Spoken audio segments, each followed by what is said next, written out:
Welcome to Changing Higher Ed, a podcast dedicated to helping higher education leaders improve their institutions. With your host, Dr. Drumm McNaughton, CEO of The Change Leader, a consultancy that helps higher ed leaders holistically transform their institutions. Learn more at changinghighered.com. And now, here's your host, Drumm McNaughton. Thank you, David.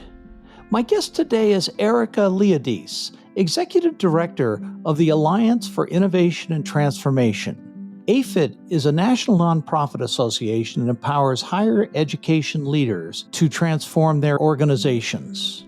AFIT connects college presidents with leaders from sectors beyond higher ed to create strategic collaborations, introduce new models, and pursue emerging best practices. Erika has a very non-traditional higher ed background, and this, plus her hands-on work with dozens of presidents and chancellors, provides her with a deep and timely perspective on how colleges are evolving and how their presidents are successfully driving these changes. She joins me today to talk about innovation the AFIT way and what colleges and universities can do to build their innovation muscle. Erika, welcome to the program. Hi, Drumm. Thanks so much for having me. It's my pleasure. I'm looking forward to a great conversation about innovation. You are the head of an organization called AFIT, which is the Alliance for Innovation and Transformation. You guys are doing some incredible work around innovation. In fact, you're going to be out in my neck of the woods here shortly to scout out your next conference. But before we get into all that fun stuff, tell the audience just a little bit about who you are. Well, I don't know if I'm allowed to say this, but I never really expected my path to lead me to higher education. It's really been a journey of chance connections and unexpected opportunities, if you will. So I graduated from Lehigh University back in 2003, and that was very much a post 9/11 job market. And all the recruiters that were coming to college at that time were looking for finance majors, and I happened to be a marketing major. And so I didn't really know what industry I wanted to land in. I just knew that I wanted a job that I felt passionate about. And I was very fortunate. I was recruited by one of the top pharmaceutical companies in the world to join their sales force. And through that experience, I learned the art of selling. And that is something that has supported me and been useful throughout my career and in my personal life as well. From there, I joined a tech startup that was focused on creating virtual reality training experiences for pharmaceutical companies. And through that, I actually discovered my love of innovation. From there, I worked at an advertising agency where I got to help some of the world's most famous brands tell their story, which was a great masterclass in the art of effective communication. But through all of those experiences, I still hadn't found that passion that I was looking for as a new graduate. So in 2011, I decided to go out on my own, and I started a marketing consultancy, which led me to work with a company called CampusWorks, and they are an incredible technology consulting firm serving higher education. And when I joined CampusWorks, I learned that they were members of an association called the Continuous Quality Improvement Network, CQUIN. And CQUIN at that time was looking for marketing support, so I started working in a marketing capacity for CQUIN. And over the years, I really just fell in love with the work that CQUIN was doing and its members. And in 2018, they moved from focusing on continuous quality improvement practices to focusing on innovation and transformation. That group then became AFIT, the Alliance for Innovation and Transformation. And in 2021, their executive director decided to retire, and I threw my hat into the ring for the position and was honored to be chosen for that position. And that's how I landed in the role that I am in today, which is the executive director of AFIT. And I'm proud to report that I finally found that passion that I was looking for all those years ago as a new graduate entering the working world. That's a neat story. Thank you. I'm really curious. Higher ed is so much a different beast. You've got tremendous outside experience. One of the things that we're seeing in higher ed right now is there are more folks with experience from industry coming into higher ed at senior leadership levels as well as other levels as well. How has your experience outside helped you in understanding higher ed and, more importantly, how higher ed needs to innovate?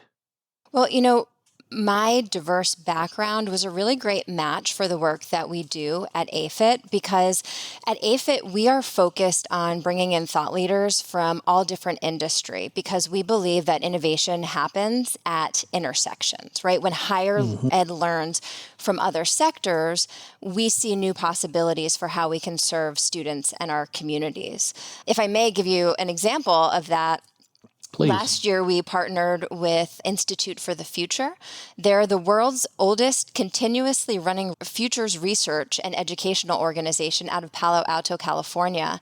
And they taught our members how to build a foresight practice so that they can sense change and be prepared for systemic shocks and disruptions and really be ready to adapt to the different change that's coming down the pike.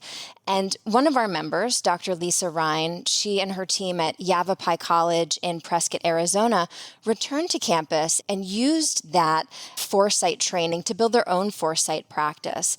And what that led them to do was to spot an opportunity to become the first community college in the country to offer an optimized 3-year bachelor's degree.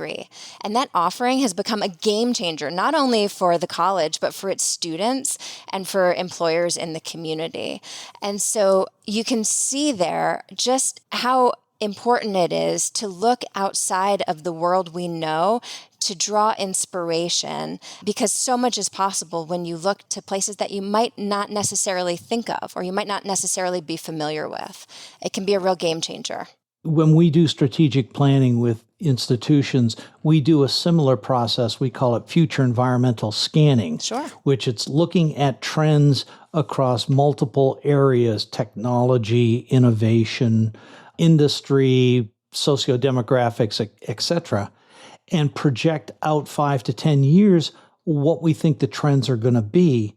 I followed hockey for years, or football or whatever, and you don't shoot the hockey puck to where the player currently is, you shoot it to where the player is going to be. Same thing in football. If you're throwing a pass, you don't throw it to where the receiver is, you throw where the receiver is going to be. Right. Doing strategy, you have to do the same thing, because you can't do strategy for where you are right now. You've got to do it to where you want to go and what your environment is going to be.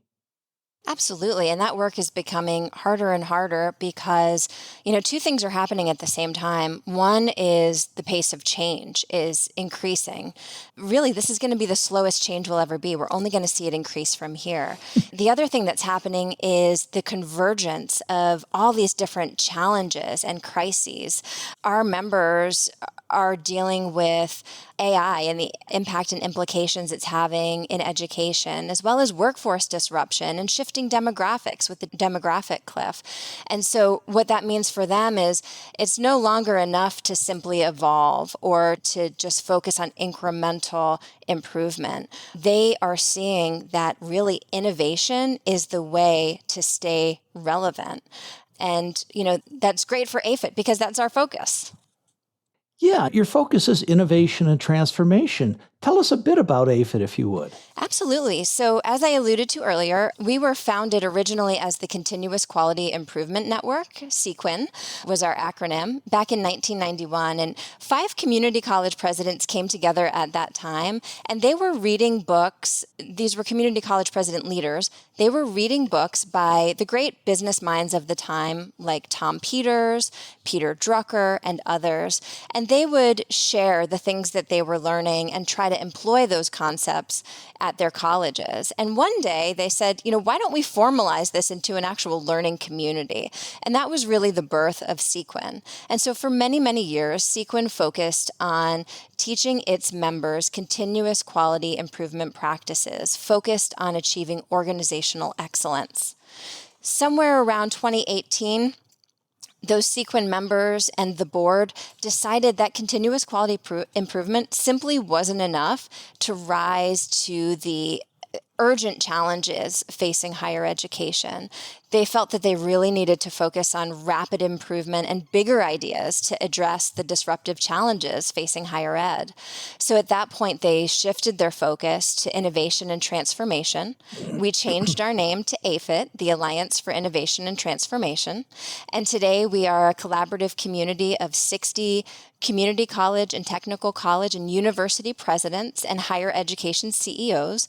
And we're leading the radical renewal of higher education. And we do that in large part by learning from thought leaders outside of higher ed to inspire innovation within higher ed, and also building a safe community for innovation, experimentation, and cross-collaborative learning.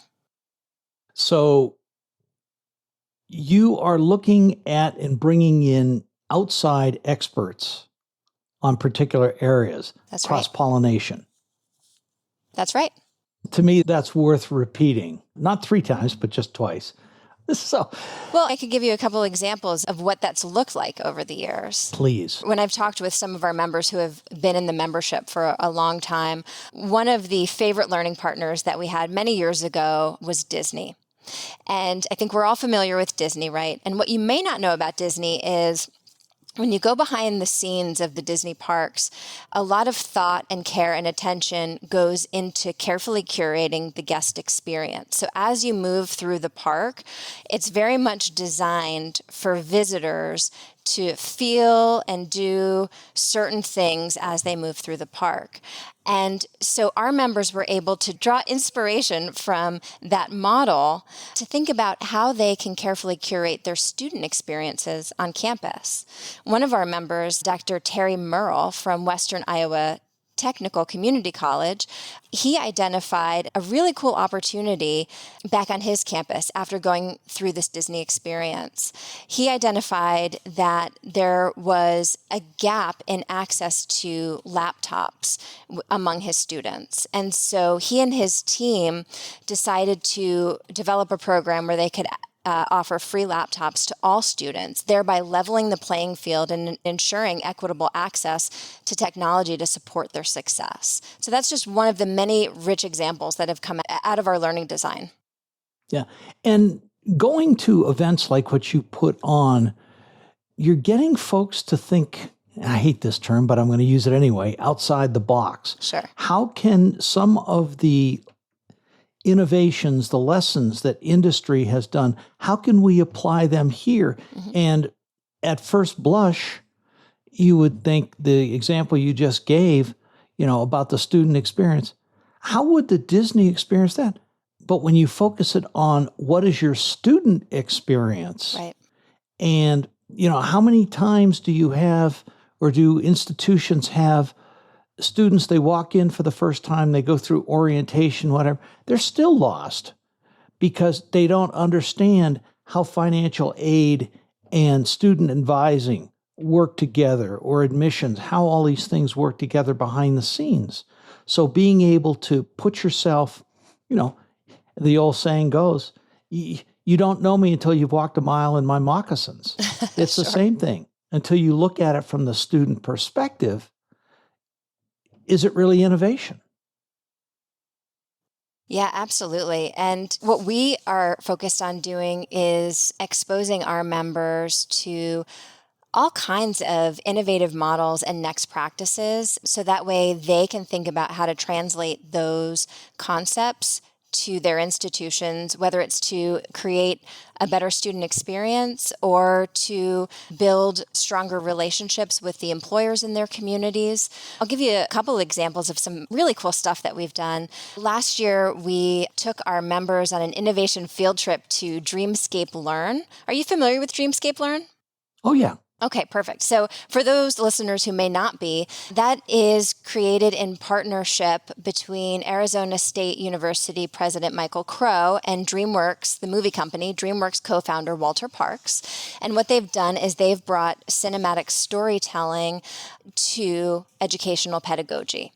And so what we did was we brought our members to Dreamscape Learn, put them in VR headsets, and allowed them to attend a biology class, one of ASU's biology classes, in virtual reality. And our members were so moved by that experience that many of them went back and started looking at how they could implement VR into their curriculum. So that's just one way that they are, again, kind of looking at the different innovation that's happening and thinking about how can we use this to enhance teaching and learning. Of course, so much is happening in the space of AI. One of the things that we've done this year is we've created an AI community of practice where our members can come together once a month and share the tools that they're trying, the experiments that they're running. And we're seeing really cool use cases, everything from institutions that are experimenting with implementing AI into the HR and hiring process, to using it for student services, to connect students with, tutoring support and other basic needs support. And, folks are even building custom AI platforms to generate faster, actionable data. There's all kinds of cool work going on. And so that's part of that cross-pollination of learning that we talked about just a minute ago. We come together as a community to share what's working, what we're trying, and learn together so we can move forward together faster. Mm-hmm. And when you get the right kind of people in the room, people who want to innovate, people who are open to innovation and new ideas, great things can come. Absolutely. And I mean, with all the different people I've worked with over the years, I just find that educators have a heart of gold. And if you want to take a look at how we can use AI for good, our members are doing that work in spades, looking for how they can use AI to lift up their students, to make their operations more efficient and effective, all of which is to, of course, serve their missions, which serves the greater good. Innovation doesn't happen in a silo. It has to happen with cross-pollination, whether it be different industries, different people, whatever. What do you do at AFIT to create that environment of innovation for your president members? Yeah, so we have a couple of ways that we do that. The first is we have monthly CEO networking sessions where we create a safe, candid space for our members to have conversations where they can really lean on each other to navigate the challenges of the day. So having that kind of private, CEO-only, peer-to-peer learning space has been really valuable for them as they navigate these different unprecedented challenges that are coming their way. The big thing that we do is at our Summer Institute, we employ a team learning approach. So unlike most conferences where if you go with a team, you're learning in different tracks and you're going in different directions, at our Summer Institute, our member CEOs hand-select a team of people to come with them. They're seated at a team table, and for 2.5 days, they go on a learning journey together. And we build dedicated team time into that learning experience so those teams can hit pause, digest what they're hearing and learning, and then actually translate those concepts into an action plan that they can take with them back to campus. And in that way, it becomes a really actionable learning experience. And it supports change management and transition management because you've had all the right people at the table participating in these conversations. So when they get back to campus, it's not just one person's big idea. It's something that the team has incubated together and then is ready to take the next step once they get back to campus. That makes so much sense. Years ago, when I would do strategic planning workshops, not with just individual colleges, but multiple people, we would suggest bringing 3 or 4 people who are intimately involved with the strategic planning process at their campus. And as we'd go through the various stages and steps in the planning process, they would have, we go through an hour's work and then they'd have half an hour of an hour to put that into place or put that plan into place for themselves. And we found that the folks who did this and really applied themselves came out with the foundation work that they needed for an overall strategic plan in really great ways. Yeah, I mean, more and more, I'm just becoming such a believer that collaboration, especially innovative collaboration, is the key to success moving forward. Change can feel isolating when you're the one leading it, but when leaders see others tackling those same challenges and they have others involved in tackling those challenges and innovating, it brings a whole new energy and perspective to the table. And that, I think, is what makes the AFIT community so special and so powerful, is that we create a safe space for innovation and transformation. You've got to create a shared vision for the change. There's got to be an urgency for change, but then there's got to be a shared vision around where that change is. And shared vision doesn't mean it's one person's vision. It means everyone, it's their vision and they've bought into it. That's critical in getting these folks together like you're doing. Yeah. You've got other meetings. You've got a February design conference coming up here in the near future. We do, and that's actually one of my favorite events of the year. We call it our CEO Forum and Reps meeting, and that is a 1.5-day conference. We are coming out to Albuquerque to our friends at Central New Mexico Community College in February 2026 for that event.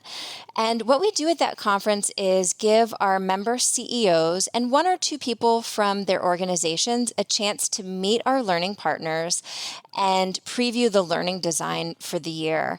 And what that event does is it allows them to provide feedback on what they're seeing and hearing and learning and participate in a dialogue with us so they become co-creators of the Summer Institute learning experience.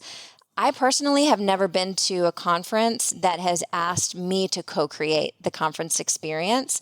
What's really nice about this model is that it ensures that our Summer Institute learning is really tightly aligned with our members' needs. And it gives them an opportunity to preview what they're going to be doing and learning at Summer Institute, which informs the team members that they select to bring with them. So it all adds to really creating a very rich learning experience at our Summer Institute. That's fabulous. Now, of course, my mind is going to, you limit your membership, or you've got the ideal membership at about 60 right now, and it's only exclusively for community colleges and technical college. What about someone who's not an AFIT member, whether they're community college, whether a 4-year, whether a comprehensive? What do they do to innovate? Because there's no formal structure set up for that. That's a great question. I do want to just address one thing, which is that we're not only limited to community and technical colleges. Our members can come from any segment of higher education. It just so happens, I think because we were founded by community college presidents, we very much have the community college spirit within our membership. So most of our members are community and technical college presidents. We do have a member who's a chancellor of a 4-year polytechnic university.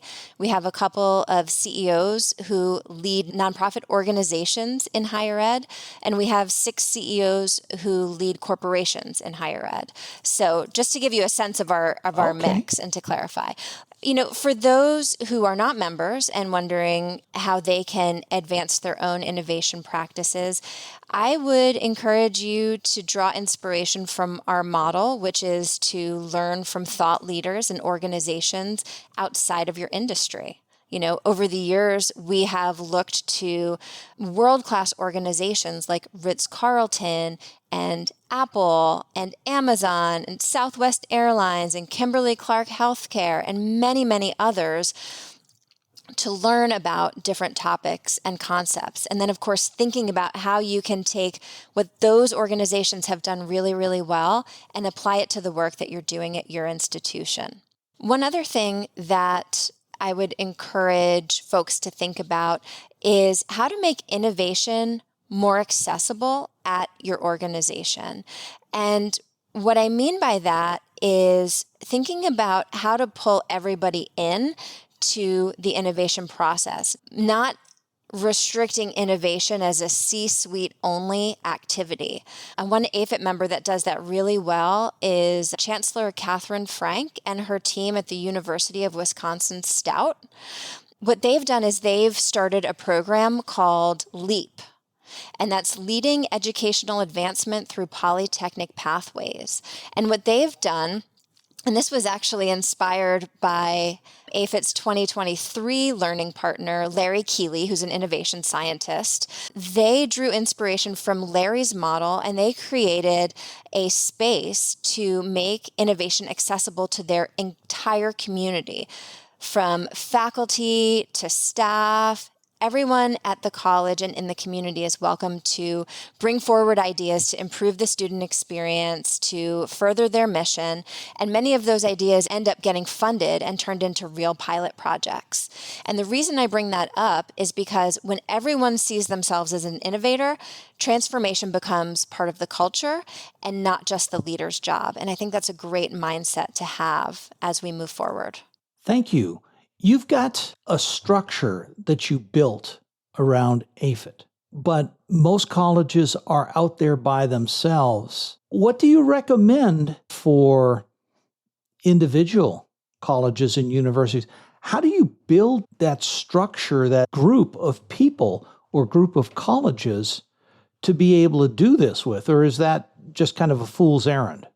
Well, and, I would encourage you to think about even moving beyond just colleges, but think about the other stakeholders in your community. I was just talking with a member yesterday who shares that once a month he meets with other leaders from other organizations in his community, and they all talk about the different innovative experiments that they're running, things that they're trying.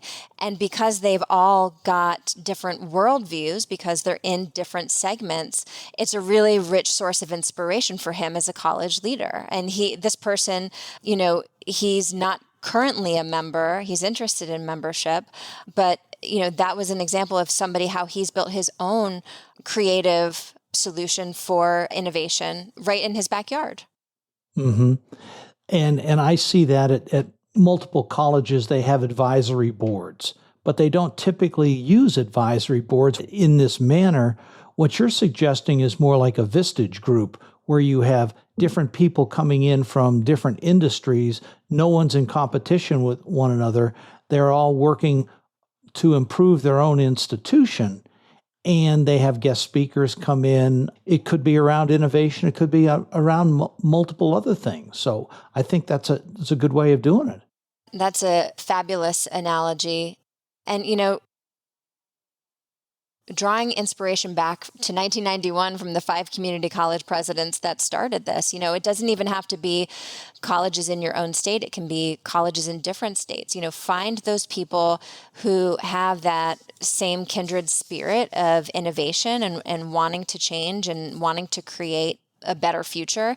Find those people, and whether they're in your community or in your state or not, and whether it's starting a book club like our founding presidents did, or having a Vistage style mastermind call once a month, there are ample ways to foster that level of innovation in a community setting of your own creation.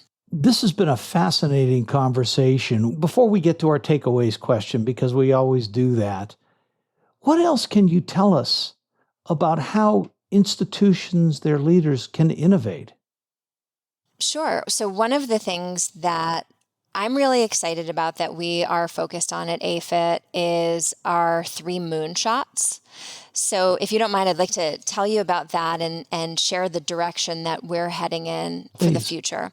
So last year, we set out to update our strategic plan. And through that process and in conversation with our members, we realized that higher ed and our members don't need another 5-year plan. What they needed was a shared sense of purpose and something aspirational enough to unite leaders across systems and across states. And so what we did was we drew inspiration from a book called Exponential Organizations 2.0. And we decided to, instead of updating our mission and our vision, we decided to adopt a massive transformative purpose supported by 3 ambitious moonshots. So our massive transformative purpose is that we are a collaborative community of innovators leading the radical renewal of higher education. And our moonshots are, the first one is to transform AFIT member organizations into technology-driven powerhouses. The second one is to propel AFIT member organizations toward financial prosperity. And the third is to cultivate member organizations as incubators of human potential. All three of those focal areas came from the needs of our members. So what we're seeing is that our massive transformative purpose and these moonshots have become fuel for innovation within our community. It goes right back to what you were saying, Drumm, about the work that you do to help your clients with strategic planning. I think what presidents can think about is how to build innovation into their culture, and a lot of that work can start with the strategic plan. Mm-hmm. Very true. Well, Erika, this has been fascinating. I want to thank you for your time today, as we always do. 3 takeaways for university presidents and boards. How can they better develop their innovation muscle? Sure. Okay. So first, I would say, think of innovation as a leadership imperative, not a luxury. We're seeing that it doesn't feel like the pace of change is going to slow down. So I don't think leaders can afford to wait for more stable times to innovate. I think you need to build innovation into your strategy, into your culture, into your daily conversations. And I think that's how institutions are going to stay relevant and resilient. The second thing I would offer is that, culture is really the foundation of transformation. We've seen time and time again, and we've talked about this a little bit in this conversation, that change sticks when people feel trusted, empowered, and connected to purpose. So I would encourage folks to invest in their people, to create psychological safety, reward curiosity, and make space for experimentation. Because what I've seen is that culture is where transformation either takes root or dies. And then the third thing I would encourage is to think big and don't go it alone. Today's challenges are just too complex for any one institution or one person to solve in isolation. So collaborate, whether it's across sectors, across institutions, share what works, pursue your moonshots together. That's how we'll create radical renewal that higher education needs. Great suggestions. Thank you. Great takeaways. Thank you. What's next for you? Gosh, let's see. Well, personally, I'm passionate about telling the stories of courageous, innovative leaders who are building a better future. So I recently launched a national storytelling project on LinkedIn called The Road to Innovation, where I'm shining a spotlight on bold ideas and unexpected breakthroughs happening across the country. So if you and your listeners are interested in following along, you can subscribe to my newsletter, The Road to Innovation, on LinkedIn. And then, of course, for AFIT, we're focused on advancing those moonshots that I just talked about and continuing to create spaces where leaders can learn, experiment, and grow together. Because, as I mentioned before, we believe that innovation and transformation doesn't happen in isolation. It happens in community. Great. Well, Erika, thanks again for being on the program. I've thoroughly enjoyed our conversation. I love meeting innovators. They just keep me excited every day. So thank you. Thanks for having me, Drumm. I appreciate the conversation. Take care. Thanks again. Thanks for listening today, and a special thank you to my guest, Erika Liodice, Executive Director for the Alliance for Innovation and Transformation. Erika, thanks so much for being on the show. I thoroughly enjoyed our conversation, and I look forward to the next time our paths cross. To my listeners, thanks again for tuning in. See you next week. Changing Higher Ed is a production of The Change Leader, a consultancy committed to transforming higher ed institutions. Find more information about this topic, along with show notes on this episode at changinghighered.com. If you've enjoyed this podcast, please subscribe to the show, and we would also value your honest rating and review. Email any questions, comments, or recommendations for topics or guests to podcast@changinghighered.com. Changing Higher Ed is produced and hosted by Dr. Drumm McNaughton, post-production by David L. White.